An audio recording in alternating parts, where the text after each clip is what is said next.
Have you ever walked into a room and forgotten why you went there in the first place? Or found yourself searching for a word that's right on the tip of your tongue but just won't come out? If so, you're in very good company. These little lapses might feel like they come with the territory after 60, but they don't have to be your new normal. Your brain is still alive, still capable, still growing, if you give it the right kind of attention. The thing is, most of us focus on keeping our bodies active as we age, daily walks, stretching, maybe even light strength training. But the brain? That gets put on autopilot.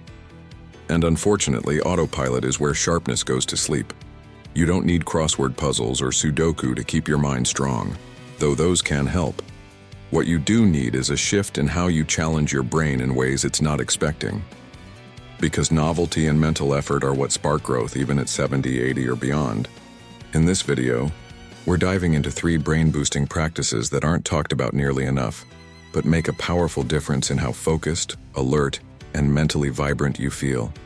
They don't require a science degree, a special app, or hours of your day.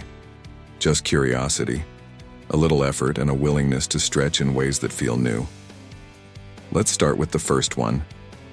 One of the most underrated and oddly fun things you can do for your brain: using your non-dominant hand.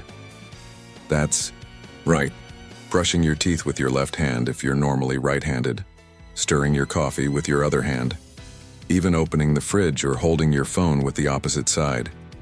It sounds trivial, but this tiny switch throws your brain off autopilot and forces new connections to fire. When your brain is used to doing something a certain way, it relaxes. But when you shake up a basic motor skill, you activate areas in your brain that usually stay quiet. You create new neural pathways, strengthen coordination, and improve focus, not because of the task itself, but because of the unfamiliarity.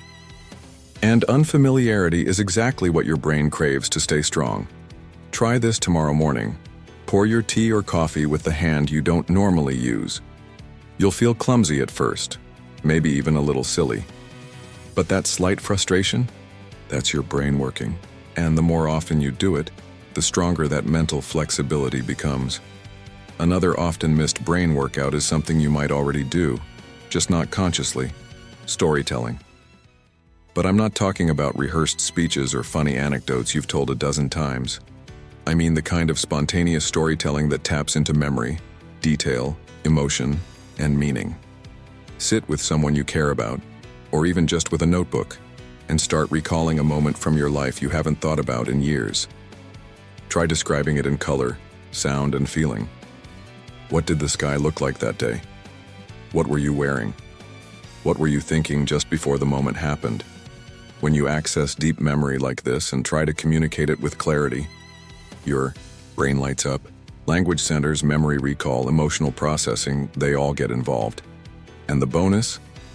It helps deepen your connection with others too. A well-told story isn't just an exercise. It's a bridge between who you were and who you still are. So tomorrow, or even today, pull out a photo from years ago and tell the story behind it. If no one's around to listen, speak it out loud to yourself. Your brain doesn't mind if the room is quiet. It just loves being woken up. And once it's awake, there's another exercise that takes that engagement even further. It's the exercise of learning something completely unfamiliar, on purpose. Not something you've done before. Not something you're already pretty good at. But something that makes you a beginner again. Now I know what you might be thinking. I'm not trying to master anything new at this stage in life. But hear me out, this isn't about pressure or performance. It's about reactivating that beautiful spark your brain gets when it encounters the unknown. You don't have to learn a new language or take up chess, though you certainly could if that excites you. It could be something much simpler, like following a short online tutorial to fold a paper crane, or trying to learn a basic tune on a piano or harmonica, or even attempting to draw your pet, no matter how silly it turns out. The goal isn't perfection, it's process.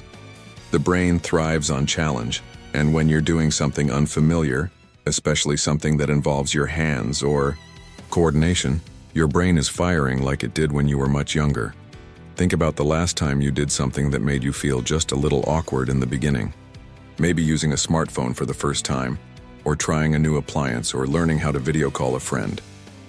That initial hesitation, that tiny frustration followed by satisfaction, that's growth. That's cognitive resilience in action, and here's the good news. Your brain doesn't care how small the challenge is. It only cares that you're trying. So when you choose to engage with something new even for 10 minutes a day, you're giving your mind a gift, a workout, a reason to stay sharp. I once met a woman named June. She was 81, full of curiosity and stubborn joy. Every Monday, she'd pull up YouTube and try something she'd never done before. One week, she made banana bread for the first time. The next, she learned how to change a watch battery. The week after that, she painted a coffee mug with ceramic markers. I don't care if it's useful, she told me. I just want to know I can still surprise myself. That's the secret most people miss about staying mentally young. It's not about remembering facts or acing memory games. It's about keeping the part of you alive that says, let me try. So if you've been feeling a little foggy, a little stuck in the same old rhythm, ask yourself this.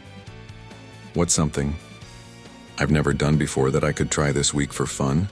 No pressure, no audience, just you, giving your brain something new to chew on. And while we're here, let's talk about something else that often goes overlooked when we think about brain health. It's not a game. It's not a puzzle. It's something much quieter, but every bit as powerful. It's the way you pay attention. Paying attention sounds simple, but in today's world, it's become a lost skill. And yet, it's one of the most effective ways to strengthen your brain at any age.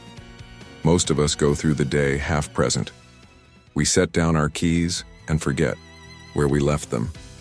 We listen to someone talk, but we're already thinking about our response. We eat dinner without really tasting it. It's not a flaw. It's a habit. A habit that slowly dulls our ability to focus, recall, and fully experience the moment we're in. But the brain is trainable, and attention is a muscle.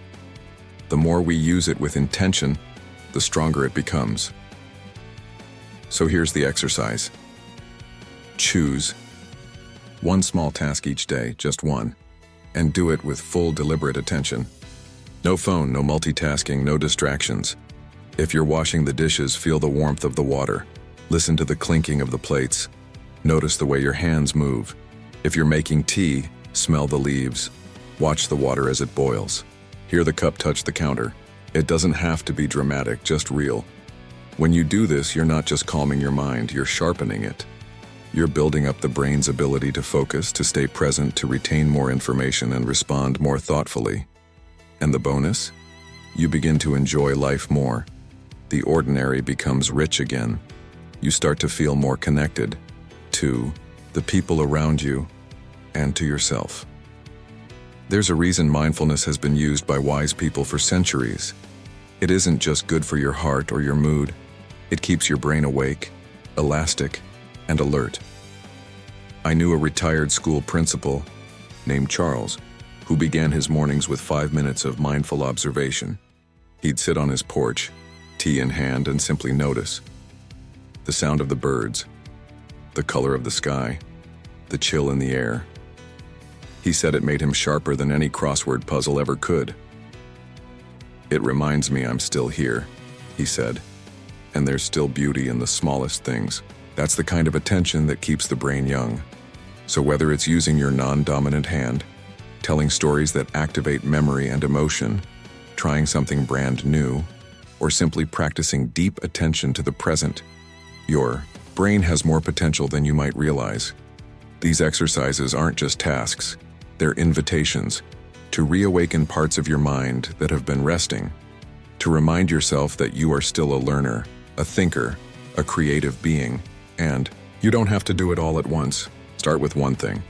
Maybe today, maybe tomorrow morning, but start. Your future self will thank you. If this video gave you something to think about or feel, I'd love to hear from you. Drop a comment below and share the brain-boosting habit you're most excited to try. Your words might inspire someone else watching. And if you found this helpful, Go ahead and click like, subscribe to the channel, and join our community of wise, empowered seniors who are still growing, still learning, still living with purpose. Here's to staying sharp, curious, and fully alive at every age.